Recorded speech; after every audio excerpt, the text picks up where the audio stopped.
And I would say the number one thing that's gotten us from there to here is not quitting. It's continuing to go even when it's hard.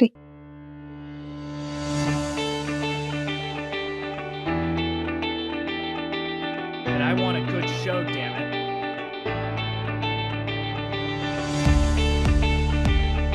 Ready for a good show? Doing awesome, yeah. I'm excited to talk to you, Angie. Thank you for having me. Yes!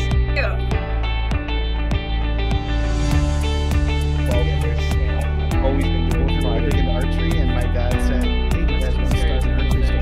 Yes, that's how it was. Andrew, yes, of course, let's do this together. Hello, everyone. Welcome to another episode of the Ecommerce Show.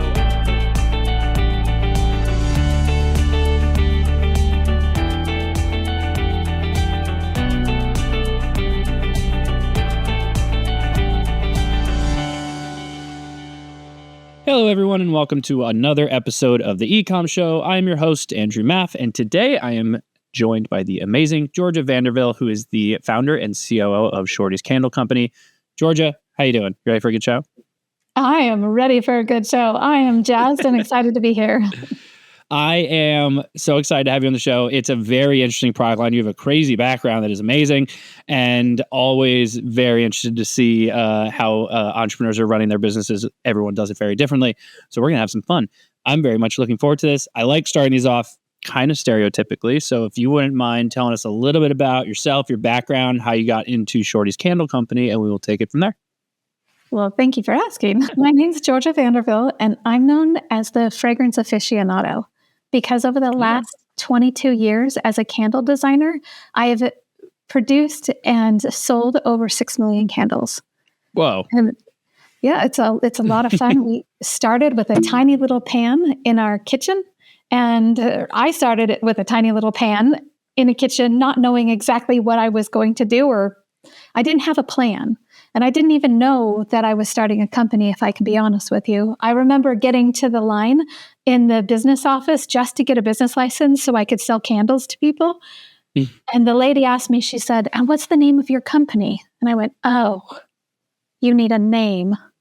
Okay, I'll come back tomorrow." I didn't even know, but I was 21. And, you know, it all stemmed actually from being 15. When I was 15, I overflowed the bathtub in this house that we lived in. And the house was so incredibly old, like no human should ever have lived in this house. And this smell came out of this carpet that no human should ever have to endure. And I tried to rip out this carpet. I did the best I could. I was 15 years old. No one was home. I didn't know what to do. And I ended up calling my work. And I said, I don't know what to do. I've just done this. And one of the ladies at work, she said, "Go get a scented candle." So I walked all the way down to the bus. And I took the bus all the way to this store called Shopco. And I went inside and I went through the entire candle aisle. And I smelled every candle. I was probably in there for an hour because I wanted the one that would smell the best for me. And I spent my life savings on this candle. I was 15. And I took the bus all the way home and I walked all the way back up. And I got inside and I lit this candle. And it did nothing. It's like nothing. And I thought, that's not even fair. That's the rudest thing on earth. I hate candles. And then at 21, I met a boy, made him a candle on this tiny little stove with my 25-cent pan. And it had a scent throw. And I thought I had just, by all means, I had just invented scented candles. I was 21 and I had to get this invention out to the world. So it started there.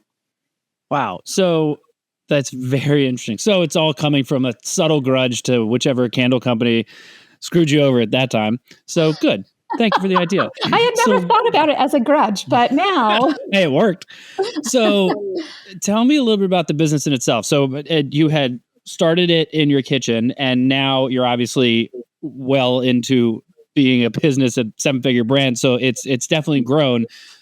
How did you get from there to here now? Well, 22 years is a long time. And I would say the number one thing that's gotten us from there to here is not quitting.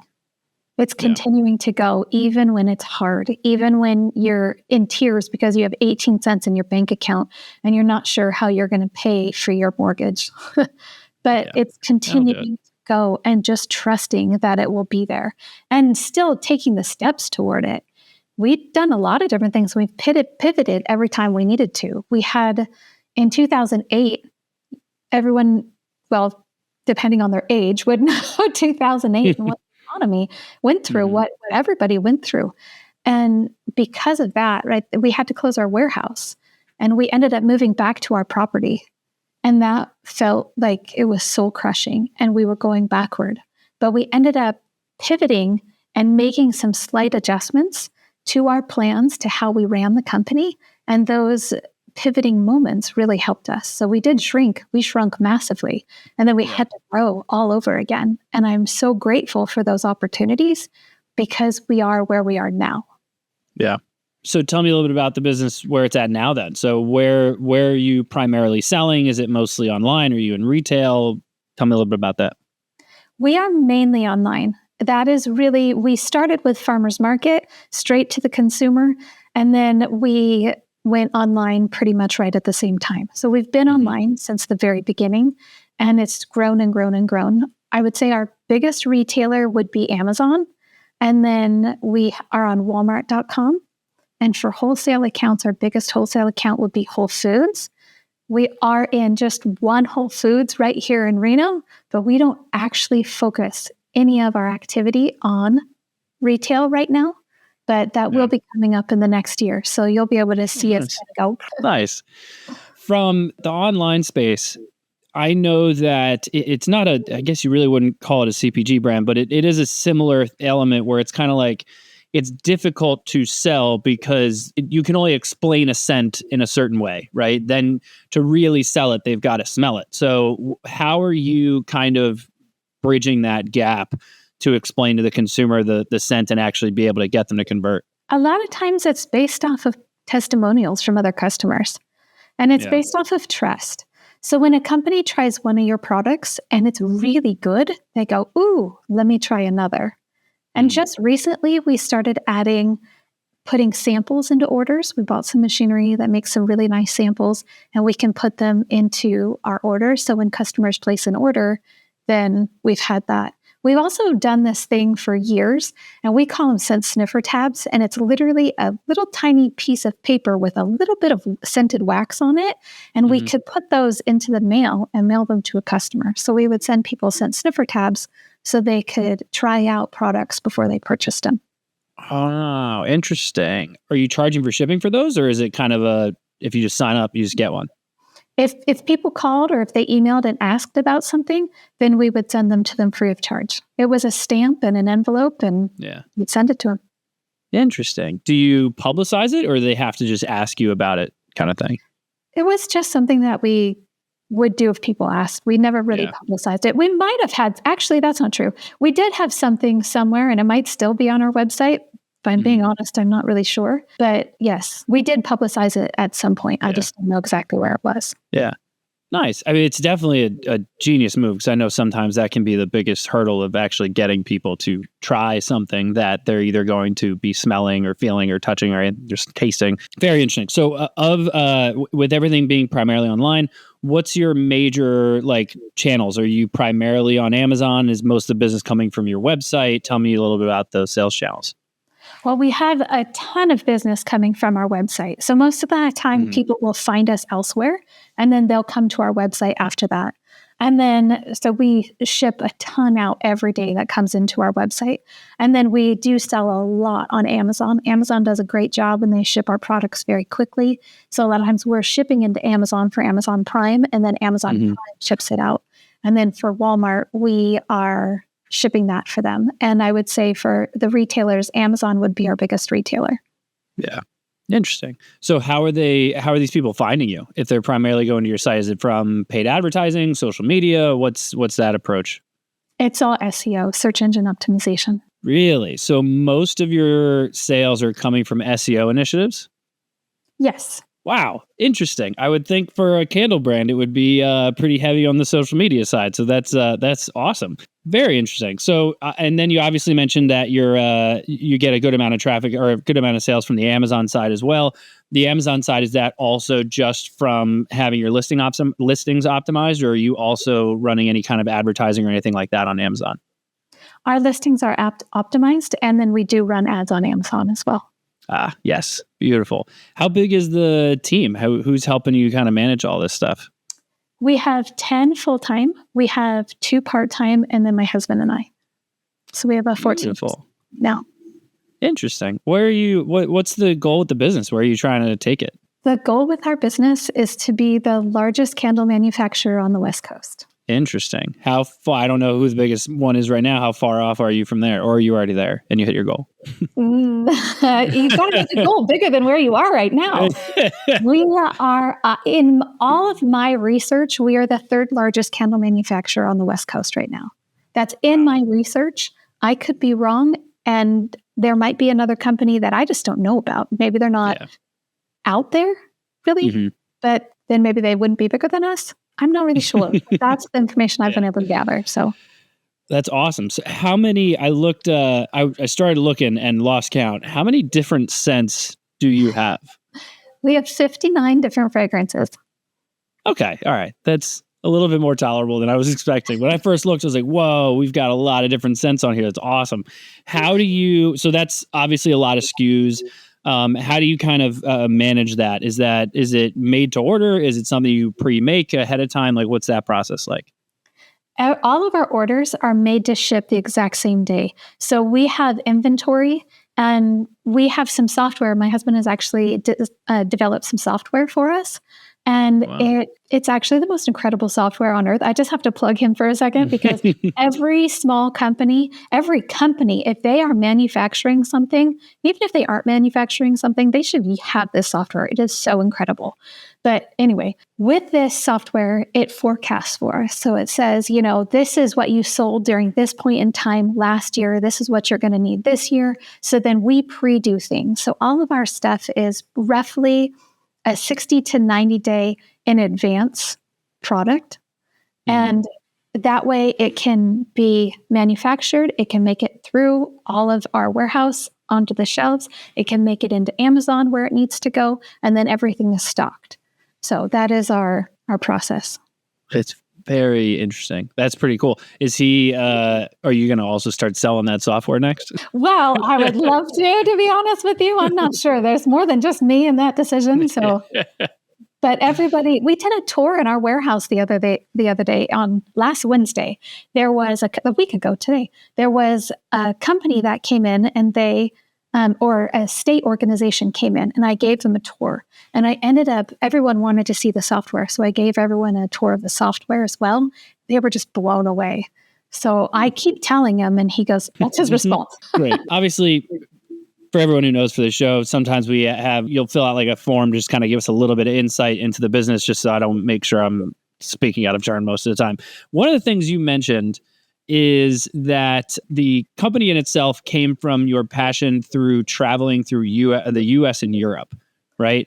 So tell me what happened there. Where was that kind of, where is that inspiration coming from? What really happened in the US and in Europe. So I learned when I was traveling the United States, my goal was to hike the highest peak in every state I came to. And some of them you can actually just drive over the top of, but others, you're hiking, you might be camping while you're hiking. And I recognized that when you have a goal, you can make it to the top if that's your goal. So set your goal and hike and keep going. And that was really one of the biggest lessons that I learned, as well as being able to, and especially in Europe, being able to connect with everybody from all of these different cultures and from all of their different backgrounds, and the love of fragrance, but the love of the feeling that fragrance brings to you. So when you meet a local and they bring you into their house and they say, you were a lot of fun in the square today to chat with. Would you like to come home with me? And that sounds weird how I just said that. But would you like to come have dinner with my family and I? And then saying yes to those opportunities and being able to meet locals and being able to play with kids and have a good time and smell the different smells around the world, that really connects you to that fragrance. And when that fragrance, yes, it does help you relive memories, but it also brings this, you might not even recognize it, but when you smell one fragrance and you've been joyful when you smelled that fragrance, when you smell that fragrance again without even recognizing it, you will become joyful again.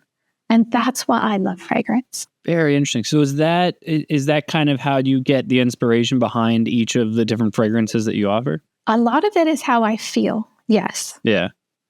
It Very depends interesting. on the joy that comes from that fragrance. Yeah. And I'm not the only one. We actually have a squad. We call it our scent squad. So we will, when we are coming out with a new fragrance, we will take it, we'll test it. It has to pass me first. And then it has to go through a few different other pieces of criteria. And then it will go out to our scent squad. And our scent squad will give me feedback on it. So yes, something might bring me joy. But if I'm the only one and everyone else is like, then we're going to have to revamp it. We're going to have to figure that out. But when we get a really good response and people go, I love this, I need more, then you know that you are doing a good job and you're moving in the right direction. Yeah. It's those testimonials, because I'm not the only one. We have a lot of people on this planet. Yeah. Do you get a lot of repeat purchases? Oh, yes. You'll go in. It's crazy, especially on Amazon. A lot of people on our website, they'll buy, say, once a month. But then on Amazon, you have people, because it's so easy to order stuff, you'll have people and they'll order every other day. You're like, wow. Really? A scented candle? Yes, I clicked on someone's, and we sell more than just the jar candles. We sell melter packs, tea lights, votives, and jars. And I clicked on someone's order the other day, and they were buying 2 to 3 melter packs every 2 or 3 days. And they had 137 orders in there. And I went, what in the world? That is cool. And I've seen that more than once. I mean, people will have an incredible amount of orders. Didn't expect that. That's awesome. That's a good thing. So it is a good thing. You mentioned you're thinking about venturing into retail this year, correct? Mm-hmm. Or at least further into retail. What's the steps you're taking for that? What's that approach looking like? Well, right now, just in the last month, we've revamped our wholesale packets, like our wholesale information. So our in-house designer, he went through and he modified everything and made everything look really nice and kind of made it a little bit crisper and clearer than it was before. And we've gone through and just set up all of that. And then the right people have that information now. So we've been able to clear out so everything doesn't have to filter through to me. It can go to the right people in the business and then they can take care of it. Because sometimes as the owner, I have a lot of hats I wear. And if I can take one of those hats off and share it with somebody else, then they look really cute in their hat and they can own it. I love that. I want to start using that. Every time I give someone else a job to do, and be like, but look how cute you look in your new hat that you've got. That's a great idea. It's going to come off passive aggressive no matter what I do, but it's fine. I'm still going to do it. It's going to be hilarious. Give them a pink one. Make sure it's pink. Yeah, exactly. Oh man. Sorry. So good. It's the joys of working at home. Mine do it too all the time. They always get little cameos on the show all the time. My pups. You're also you're a best-selling author and you're a TEDx speaker as well. Am I right? Yes, really? That's correct. Can you tell me a little bit about that? Well, as a best-selling author, what I did was I wrote a compilation book. So I wrote a chapter in that book, and then it ended up becoming a bestseller on Amazon. And then as a TEDx speaker, I actually started as a TEDx speaker coach. So I love being on stage. I love speaking to audiences, and I love making a change in what happens inside of people, inside their minds, really, because that's where we live 99% of the time, Yeah. And if we can make a change in somebody's mind, then they can have a better outcome and they can go through their day with confidence and this incredible feeling inside. And I believe that the TEDx stage will take you. I believe that the TEDx stage has some really great messages. And the people who've been able to share their messages on the TEDx stage, they're able to share something that makes a difference for other people. Yeah. And I was a TEDx speaker coach, and I was talking to one of the organizers, and I had told her about a speech I was preparing for a different stage. And she said, "Oh, please come and share that on our TEDx stage." And I said, "Okay." And I stepped into it. And that's awesome. The TEDx talk. That's amazing. I can tell by your storytelling and the way that you kind of articulate everything. I'm like, okay, yeah. being a best-selling author at TEDx, like, makes sense. We're in for a good one. This was great. I really appreciate having you on the show. This was awesome. I'd love to give you the opportunity where everyone can hear more about you and, of course, more about Shortie's Candle. Wonderful. You can find me on Facebook. I think that would be our number one place that I am. And I'm under Georgia Vanderville, and Shortie's is under Shortie's Candle Company. Perfect. Thank you so much for being on the show. Of course, everyone that tuned in, thank you as well. Please make sure you do the usual thing, rate, review, subscribe, all that fun stuff on whichever podcast platform you prefer, or head over to the ecommshow.com to check out all of our previous episodes. But as usual, thank you all for joining us, and we'll see you all next time. Have a good one. Thank you for tuning in to the Ecomm Show. Head over to ecommshow.com to subscribe on your favorite podcast platform or on the BlueTuskr YouTube channel. The Ecomm Show is brought to you by BlueTuskr, a full-service digital marketing company specifically for e-commerce sellers looking to accelerate their growth. Go to BlueTuskr.com now for more information. Make sure to tune in next week for another amazing episode of the Ecomm Show.